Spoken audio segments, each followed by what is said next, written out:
Everyone, welcome again to our YouTube channel science classes. अगर आप class 10th के student हैं तो जो हमारे वीडियो लेक्चर्स हैं वो आपके लिए काफ़ी यूज़फुल है और हम हर वीडियो लेक्चर के साथ उसके नोट्स भी प्रोवाइड करवा रहे हैं।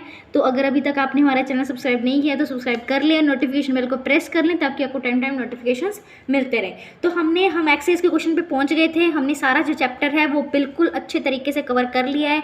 अगर आपने हमारी प्रीवियस लेक्चर्स नहीं देखे हैं तो आप जाके आप डिस्क्रिप्शन बॉक्स में आपको लिंक मिल जाएगा, वहाँ पे देख सकते हैं, चैनल पे भी विजिट कर सकते हैं।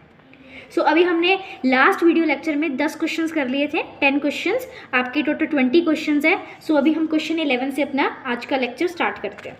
तो जो क्वेश्चन 11 है, देखिए क्या है वो, why are decomposition reaction called opposite of combination reaction, right equation for decomposition reaction. उन्होंने कहा है कि जो डीकम्पोजिशन रिएक्शन होती है ना वो अपोजिट कैसे है कॉम्बिनेशन रिएक्शन की। तो देखिए, अगर आपने हमारे लेक्चर्स देखे हैं कॉम्बिनेशन के और डीकम्पोजिशन के, आपको क्वेश्चन पढ़ते ही बिल्कुल इजी लगा होगा, इजी लैंग्वेज में आप उसको डिफाइन कर पाएंगे। अगर आपने नहीं देखा है हमारा कॉम्बिनेशन और डीकम्पोजिशन का लेक्चर तो आप प्लीज़ जाके पहले देख लीजिए, फिर ही आपको समझ आएगा, अदरवाइज आपको बिल्कुल समझ नहीं आएगा। अब देखिए, मैंने आपको बताया था कि कॉम्बिनेशन रिएक्शन क्या होती है कि जिसमें दो या दो से ज़्यादा मॉलिक्यूल्स मिलकर एक लार्ज मॉलिक्यूल बनाते हैं। ठीक है, मतलब ए और बी आपस में मिलकर सी बनाएंगे, तो वो क्या हमारा कॉम्बिनेशन। और डीकम्पोजिशन में इसका उल्टा होता है कि एक सी जो है वो ए और बी में टूटता है। तो इसका मतलब यही तो, इसीलिए तो हम डीकम्पोजिशन क्या है उसका अपोजिट है कि कॉम्बिनेशन में तो दो से ज़्यादा मॉलिक्यूल्स मिलकर एक लार्जर मॉलिक्यूल बनाएंगे, whereas in decomposition reaction इसकी क्या होगी, स्प्लिटिंग होगी। इसीलिए decomposition reaction is called the opposite of combination reaction. उसके बाद देखिए, जितना आपको क्वेश्चन में पूछा जाए ना आपको उतना ही आंसर देना है। आपको ये पूछा था कि क्यों है तो क्यों है, ठीक है। नेक्स्ट क्वेश्चन है आपका, right equation for decomposition reaction की उसके एग्जाम्पल लिखने हैं, तो आप बस उसके 2-3 एग्जाम्पल पूछ लिए। आपसे कॉम्बिनेशन रिएक्शन का एग्जाम्पल नहीं पूछा है तो आपको एक्सप्लेन नहीं देना है, तो आपने बस, मैंने 2-3 आपके लिए लिख दिए हैं ये डीकम्पोजिशन के रिएक्शन के एग्जाम्पल की एक मॉलिक्यूल से दो से ज़्यादा में टूट रहा है। अभी हम मूव करते हैं क्वेश्चन नंबर 12 पे। देखिए, जिसमें उसने कहा है कि डीकम्पोजिशन रिएक्शन के लिए आपको एक इक्वेशन लिखनी है। मैंने आपको बताया था कि डीकम्पोजिशन रिएक्शन में ना हम अलग अलग एनर्जीज़ का यूज़ करते हैं। कभी हम लाइट का यूज़ करते हैं, कभी हम हीट का यूज़ करते हैं, कभी हम इलेक्ट्रिसिटी का यूज़ करते हैं, क्योंकि हमने वो मॉलिक्यूल्स को है ना बस तोड़ना है, कैसे भी तोड़ना है। तो उन्होंने कहा है कि एक एक इक्वेशन लिखो, एग्जाम्पल में बताओ जिसमें हमने हीट ली हो, लाइट ली हो और इलेक्ट्रिसिटी ली हो। तो देखिए, हीट ली है तो उसको हम क्या बोलेंगे, थर्मल डीकम्पोजिशन या फिर थर्मोलाइसिस। अब ये देखिए, ये रिएक्शन में हमने क्या लिया, हीट। ठीक है, ये तो आपको याद ही करनी पड़ेगी, इसमें आपको कोई ऑप्शन नहीं है। अब देखिए, जो नेक्स्ट है इसमें हमने इलेक्ट्रिसिटी ली है NaCl को ब्रेक करने के लिए, इसको इलेक्ट्रोलाइसिस भी बोलते हैं और इलेक्ट्रोलाइटिक थर्मल डीकम्पोजिशन रिएक्शन भी बोलते हैं। उसके बाद देखिए, जो थर्ड है वो है फोटो डीकम्पोजिशन रिएक्शन, फोटोलाइसिस। इसमें हमने लाइट का यूज़ किया है, मैं भी आपको शो कर देती हूँ। सो ये देखिए, अभी ये वाली रिएक्शन है जिसमें हमने लाइट, देखिए इसमें हमने लाइट को यूज़ किया है, तो बस यही हमारा क्या हो रहा है, डीकम्पोजिशन। ठीक है, तो डीकम्पोजिशन रिएक्शन जिसमें एक लार्जर मॉलिक्यूल स्मॉलर मॉलिक्यूल्स में टूटता है, और हमारा क्वेश्चन था कि इसको हीट, लाइट, इलेक्ट्रिसिटी में यूज़ कीजिए। अब हम क्वेश्चन नंबर 13 पे पहुंचते हैं। देखिए, क्वेश्चन नंबर 13 में वो क्या कह रहा है, डिस्प्लेसमेंट और डबल डिस्प्लेसमेंट रिएक्शन में हमें एग्जाम्पल बताना है, उनकी right relevant equation. Relevant equation का मतलब कोई भी आप उनका एग्जाम्पल दे सकते हैं। अब यहाँ पे एग्जाम्पल पूछा है तो एग्जाम्पल हम देंगे, अगर नहीं पूछा है तो there is no need of that. ठीक है, अब देखिए, डिस्प्लेसमेंट रिएक्शन में क्या होता है, हम लिख देंगे कि इसमें एक मॉलिक्यूल जो है वो दूसरे, मतलब जो ज़्यादा रिएक्टिव होता है वो कम रिएक्टिव वाले को डिस्प्लेस कर देता है। अपने कहते हैं जिसके पास ज़्यादा ताकत है वो कम ताकत वाले को हरा देगा, तो वैसे वो ज़्यादा reactive metal less reactive metal को डिस्प्लेस कर देता है, और वही यहाँ पर हुआ है, मैंने इसका एक एग्जाम्पल ले लिया है। ठीक है, और डबल डिस्प्लेसमेंट रिएक्शन में हम कहते हैं कि आयंस का क्या होता है, एक्सचेंज होता है, और डबल डिस्प्लेसमेंट होता है, मतलब वो उसकी जगह आ गया, वो उसकी जगह आ गया। पर इसमें ऐसा नहीं होता, इसमें एक ही बारी डिस्प्लेसमेंट होता है, सिंगल डिस्प्लेसमेंट। ये इनके बीच में डिफरेंस है, और मैंने इनके साथ इनके एग्जाम्पल्स लिख दिए हैं। बाकी आपको टेंशन लेने की कोई ज़रूरत नहीं है, क्योंकि इनका जो PDF है वो आपको डिस्क्रिप्शन बॉक्स में मिल जाएगा, आप वहाँ पर जाके उसको डाउनलोड कर सकते हैं गूगल ड्राइव से। अगर कोई दिक्कत आ रही है, कोई मान लो डाउनलोड नहीं हो रही है, तो प्लीज़ मुझे कमेंट कीजिए, मैं आपके कमेंट का जवाब जरूर दूंगी। ठीक है, तो अभी हम मूव करते हैं क्वेश्चन नंबर 14 पे देखिए, in the refining of silver the recovery of silver from silver nitrate solution involve displacement reaction by copper metal, right the reaction involve. कि हमने क्या किया, उसने कहा है कि हमने सिल्वर को जब हम रिफाइन करते हैं तो जब सिल्वर की रिकवरी होती है ना, सिल्वर नाइट्रेट सॉल्यूशन से सिल्वर बनता है, सिल्वर निकलता है, तो वो कहता है वहाँ पे एक डिस्प्लेसमेंट रिएक्शन होती है। आप उस डिस्प्लेसमेंट रिएक्शन को लिखो। अब देखिए कैसे लिखेंगे आप, आपको क्या पता लगेगा। देखिए हमने क्या डाला है, कॉपर मेटल, कॉपर मेटल लिख दीजिए आप। सिल्वर नाइट्रेट से हमने सिल्वर को अलग करना है तो सिल्वर नाइट्रेट लिख दिया मैंने, AgNO3। अब देखिए उसने कहा डिस्प्लेसमेंट रिएक्शन, उसने सारा कुछ तो आपको बता दिया, बस डिस्प्लेसमेंट रिएक्शन करवा दीजिए। हमने सिल्वर को वैसे भी निकालना है, उसका रिफाइनिंग हो रही है तो सिल्वर अलग हो गया और कॉपर जो है वो इस नाइट्रेट के साथ कंबाइन हो गया। अगर आपको मेरा मेथड पढ़ाने का हार्ड, इजी या मतलब ऐसे लग रहा है कि मैं ज़्यादा स्पीड से पढ़ा रही हूँ तो आप प्लीज़ मुझे कमेंट कीजिए। मैं आप जैसे भी कहेंगे, आपको सजेशन देना चाहते हैं तो मैं ज़रूर उसको फॉलो करूँगी, ठीक है।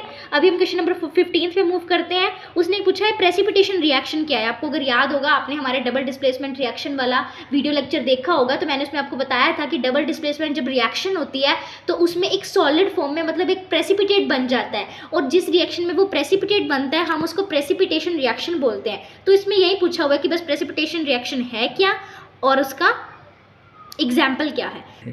सो देखिए प्रेसिपिटेशन रिएक्शन के लिए मैंने वही लिखा है कि जब एक डबल डिस्प्लेसमेंट रिएक्शन होती है तो एक कोई भी एक सब्सटेंस उसमें सॉलिड फॉर्म में, वो जैसे कंटेनर है जिसमें रिएक्शन हो रही है, उसके बॉटम में ना सेटल हो जाता है, ठीक है, और उसी को हम प्रेसिपिटेट बोलते हैं। और जिस रिएक्शन में ऐसे कोई सब्सटेंस सॉलिड फॉर्म में बॉटम में मतलब सेटल हो जाता है उस रिएक्शन को हम बोलते हैं प्रेसिपिटेट रिएक्शन, और ये इसका एक एग्जाम्पल है, ठीक है। एग्जाम्पल से देखो आपको याद करने पड़ेंगे, ज़्यादा नहीं, एक एक याद कर लीजिए।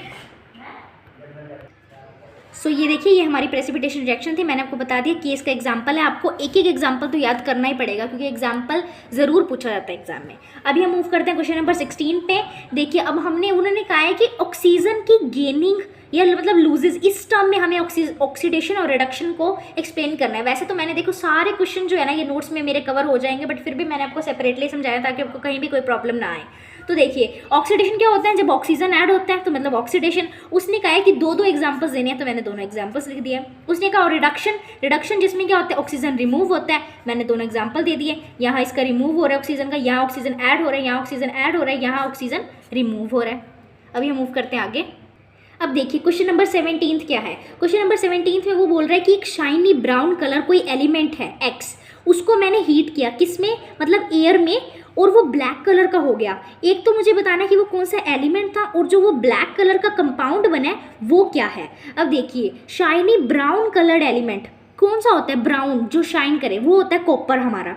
तो जो कॉपर था उसने, कॉपर जो है वो हमारा मेटल है, कॉपर ने क्या किया, जो मतलब एयर प्रेजेंट थी उसके साथ रिएक्ट किया और कॉपर ऑक्साइड बना दिया। तो जो हमारा ब्लैक कलर सब्सटेंस है वो तो हमारा कॉपर ऑक्साइड है, और जो हमारा एलिमेंट वो एक्स पूछ रहा है जिसकी ऑक्सीजन से रिएक्शन हुई है वो हमारा कॉपर है, ठीक है।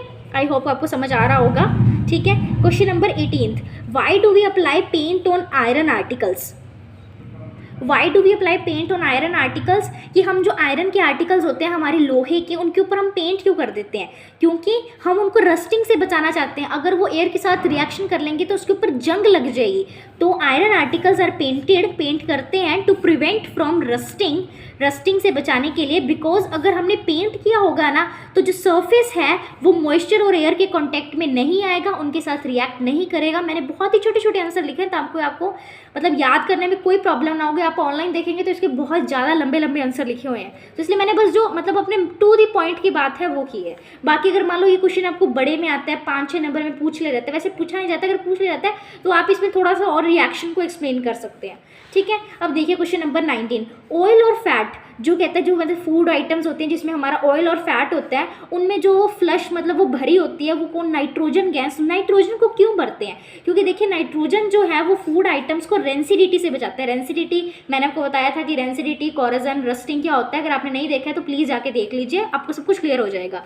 रेंसिडिटी क्या होता है, लिंक डिस्क्रिप्शन बॉक्स में, वहाँ जाके देख लीजिए। रेंसिडिटी जैसे कोई ऑयल और फैट है, ठीक है, उन्होंने आपस में ऑक्सीजन के साथ रिएक्ट कर ली और उसमें से फूड में से जब उन्होंने कहते खाना खट्टा हो गया या खाने से स्मेल आ रही है तो वो रेंसिडिटी, नाइट्रोजन जो गैस होती है वो इस फूड आइटम्स को, हमारी जो ऑयल और फैट वाले फूड आइटम्स हैं उनको रेंसिडिटी से बचाती है, इसीलिए हम नाइट्रोजन गैस को यूज़ करते हैं और जो जैसे हमारे चिप्स के पैकेट्स होते हैं उसमें नाइट्रोजन गैस को फिल करते हैं।